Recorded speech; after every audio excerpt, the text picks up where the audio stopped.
გამოთქმულად ჩვენს მიმართ უსაფუძვლო ბრალდება. თუნდაც გავიხსენებდი 26 მაისს რუსთაველზე თითქოს ვიცეკვეთ, როცა არ გვიცეკვია. ან თუნდაც ეჭვის ქვეშ აყენებენ ჩვენ დამოკიდებულებას რუსეთის მიმართ. და კიდე ბევრი სხვა.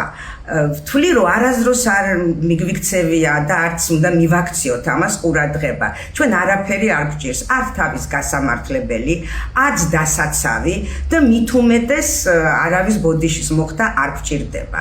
ასევე მინდა ვახსენო პეტიცია, დიდი მადლობა ყველას, ვინც გამოეხმაურა ამ ჩვენს გარშემო შექმნილ ამ რაღაც მოვლენებს, აი ამ სიყვარულისთვის, თანადგომისთვის, მაგრამ ვთვლი რომ ესეც არ არის საჭირო, ამაზე მე უფრო გავამწვავებთ, ისედაც გამწვავებულ მდგომარეობას ქვეყანაში.